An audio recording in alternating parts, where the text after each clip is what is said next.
thanks everyone for welcoming me here this morning. And the girls can tell the story better than I can, so I'm going to start it off with a video about them.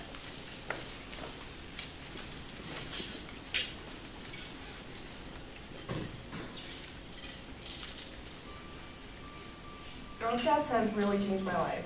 If I was not in Girl Scout, I feel like my life would be totally different. My life would have been different if I went Girl Scout. I would not be where I am now without them. So my name is Lindsay Sargent, and I've been a troop leader for 11 years now. My name is Liz Wasson-Coleman, and I have been a Girl Scout leader since summer 2004.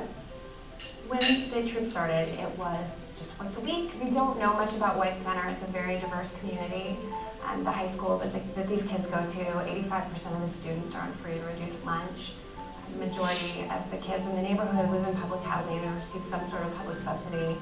We really realized that the kids weren't getting fed at home very often, so we decided that once a week we would cook with the girls. When we fed them, they would show up. Girl Scout became a home outside of home for us. A lot of us were low-income families, and so we had struggles with renting home, and so we'd come to Girl Scouts, and it was kind of like therapy for us. Everyone knows everything about each other because they were just like our sisters. I mean, this troop is their center.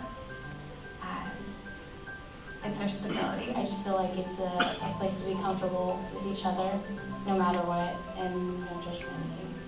It's perfect.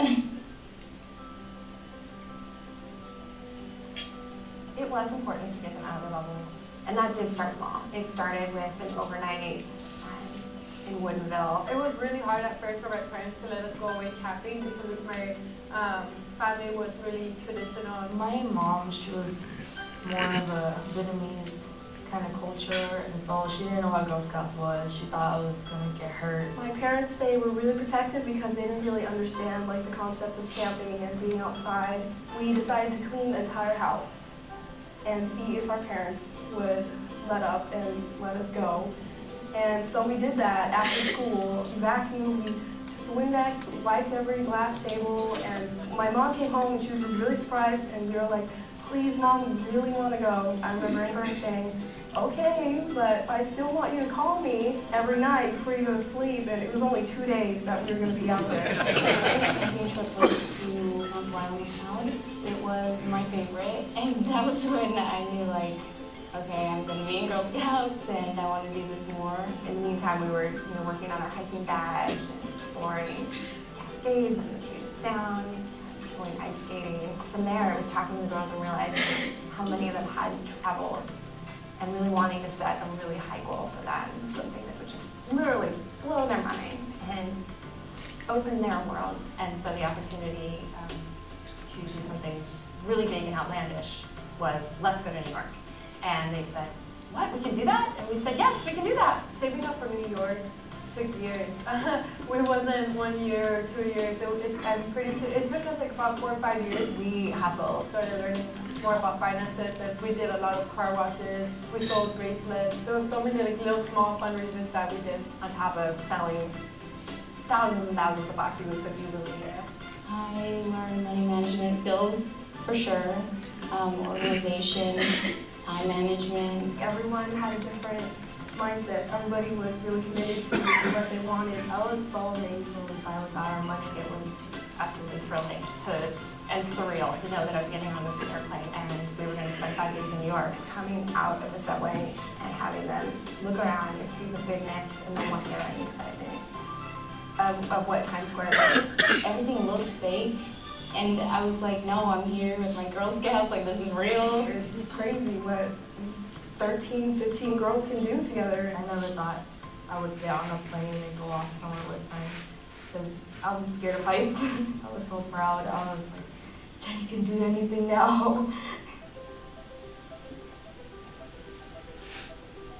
When you look at the hurdles that they have to overcome to succeed to succeed in their lives, it's humbling.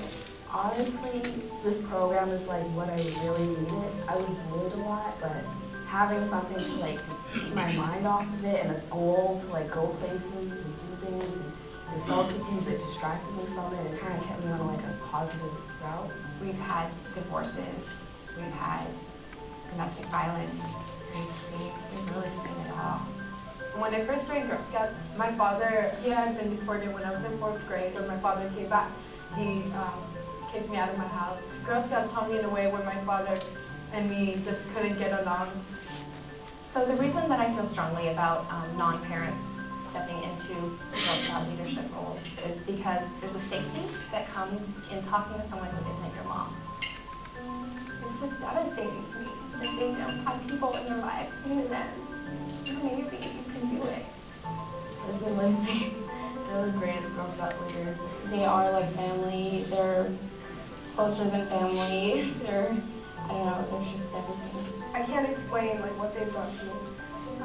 I'm very lucky to have them. I could tell anybody how much they support me and they would know exactly how much. Every single one of these girls is a statistic waiting to happen.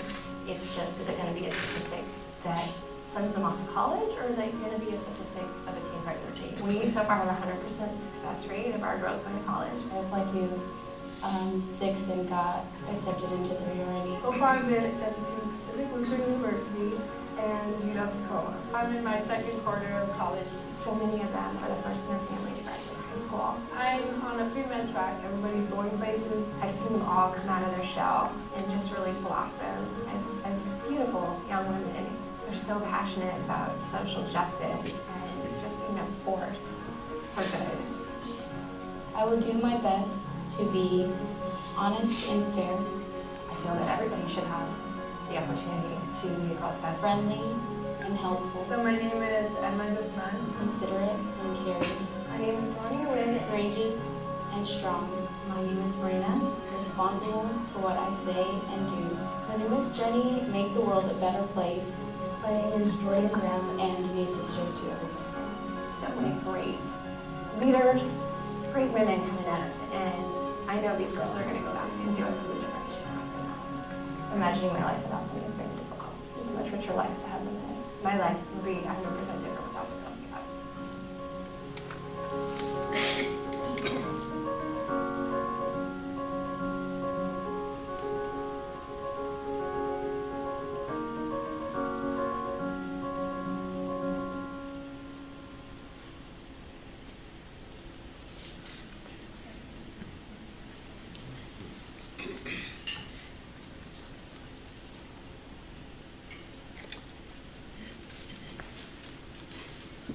All right, so, okay, thanks. So that's just a little spotlight on some of the amazing things that our troops are doing across Western Washington, and I wanted to give you a little spotlight on girls here in Pierce County. So we currently have 3,800 Girl Scouts in grades K through 12, with over 1,500 adult members and volunteers serving those girls. And we are really excited about all the opportunities that we do provide to girls down here, specifically in Pierce County. And one of those that I wanted to talk to you about today is our Cookie CEO program. That's one of the programs that I oversee. And that is a marketing and financial literacy program that we provide to girls in 8th through 12th grades. They come together for a retreat in December of every year where they learn sales and marketing skills, and then we match them with businesses in their local community where they go and they make a presentation to that business in the hopes that the individuals at that presentation will either make a corporate or a large personal purchase of cookies, and then they have the opportunity to gain feedback from the executives sitting around that table. So it's an opportunity for them to really get an experience in a corporate setting and see what it's like to make a business presentation. And last year we were really fortunate to work with Chris and the folks at Key Bank here in Tacoma and have a really rich experience for all the girls that participated, because they got to visit with the branch managers in large teams and make those presentations. And we've also had teams that have presented to Hotel Murano and various other businesses around Pierce County. So if that's something that you're interested in having your business be a part of, we would love to have a conversation with you about that. This is one of our premier programs that we offer at Girl Scouts of Western Washington, because we really feel that it empowers girls and it gives them the opportunity to make those connections and gain those leadership skills so that they can do amazing things like travel and then go on to college and be successful businesswomen in our world. So other programs that we have this year that we're really excited about are our Global Action Team. Our Global Action Team is a group of high school Girl Scouts who come together for a period of 6 months after an application process. And their culminating project is what we call the Global Action Summit. And this year's topic of focus is on human trafficking. And so they are hosting a summit for middle school Girl Scouts at one of our camp properties, Camp Robbinswald. And they will teach those middle school Girl Scouts about human trafficking and its impacts both here in the Pacific Northwest and across the globe. So we're really excited about those two and many of our other programs and opportunities that we have for Girl Scouts. And I'm happy to talk to any of you who have any questions. And I have a handout about more specifics on Girl Scouts here in Pierce County and then our Cookie CEO program as well. So thank you so much. Take some questions. Okay, questions?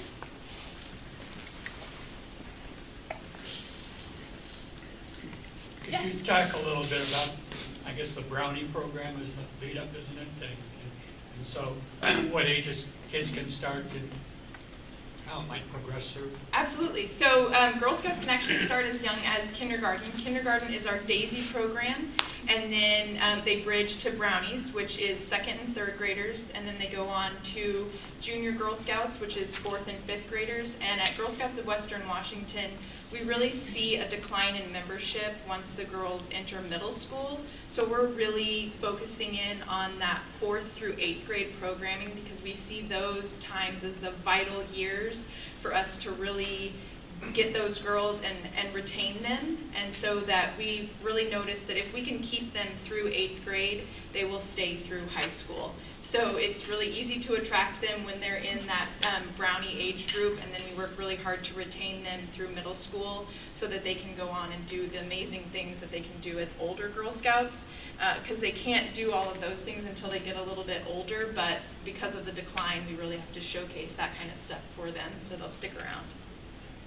Yes? For me as a Girl Scout, the draw was camping.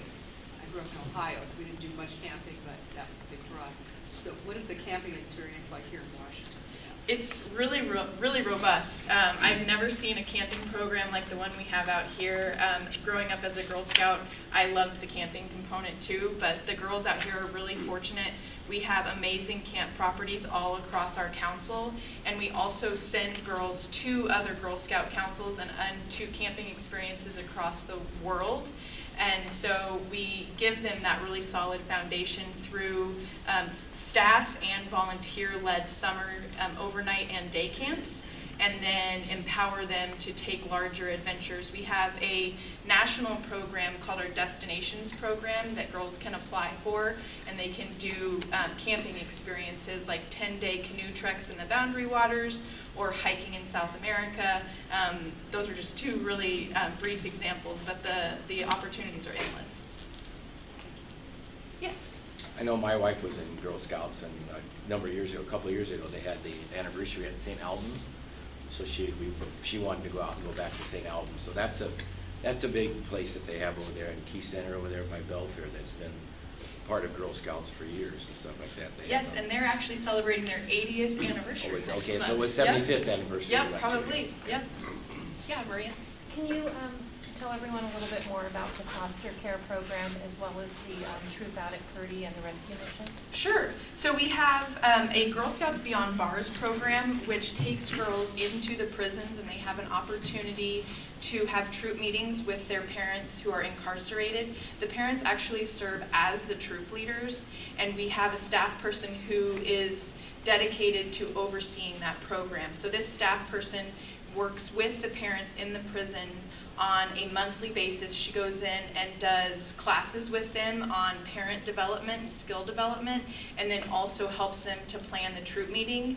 And then at another point during that month, she'll bring the girls into the prison, and they have the opportunity to interact with their parent in this really safe setting where they get to build that relationship even while their parent is incarcerated.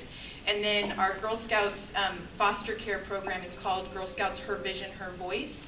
and we go into the different housing authorities across Western Washington, and we provide troops in the community centers there so that we eliminate that access, that barrier to access, by going right into those communities and providing troops so that the girls can just walk to the troop meetings rather than having to rely on transportation, which is definitely a barrier for them sometimes.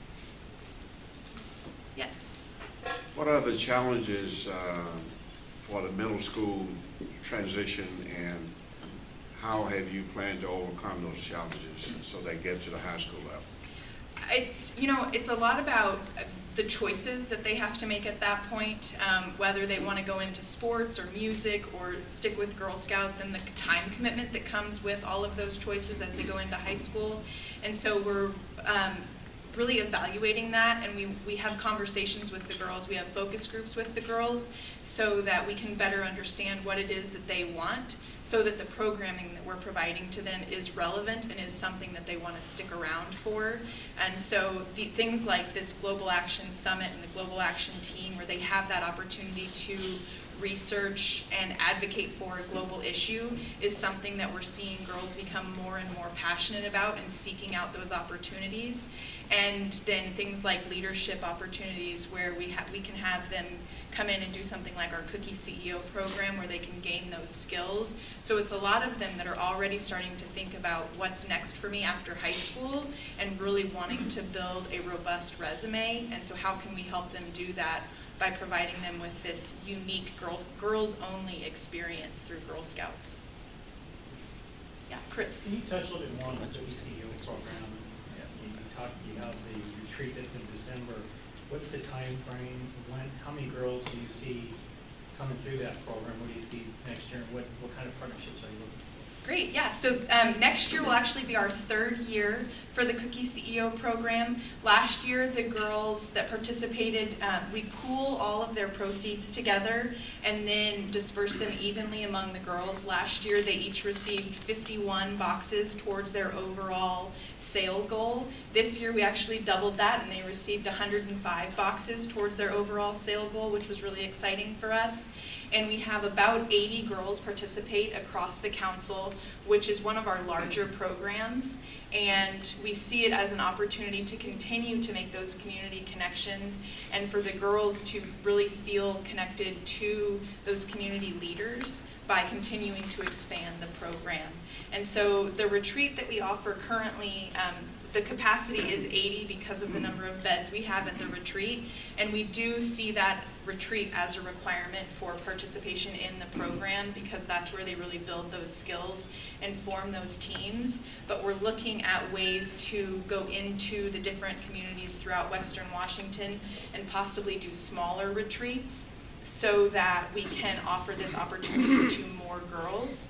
But that's something that we have to look at our budget and our capacity with staff management and everything to really evaluate. But we're excited for the potential for that program to continue to grow because we've seen such success in just 2 short years. Yeah. Who are the honorees this year for Women of Distinction? You know, that I don't know. That's a great question. Carolyn McDougall. Oh, okay. One of them I remember, and I don't know the lady from the hospital. Dory Young from Multi-Care Foundation. And there's one more, but I can't remember. And Maria was also on one a number of years ago. Yeah. Maria DeBoer was. And a former coworker. That's Yes. The Girl Scouts have seemed to avoid some of the negative publicity and issues that the Boy Scouts have encountered. How do you see that as happening in terms of leadership and? You know, I don't know. My brother actually works for Boy Scouts at their headquarters, so we talk about that a lot. And I think that it's just about the leadership decisions coming from their chief scout executive and then from our CEO and the different choices that they're making in terms of, the political stances that they want to take and how they want to handle that feedback and the backlash that comes with that. So making the stance, but then knowing that they're going to get different opinions from both sides. So.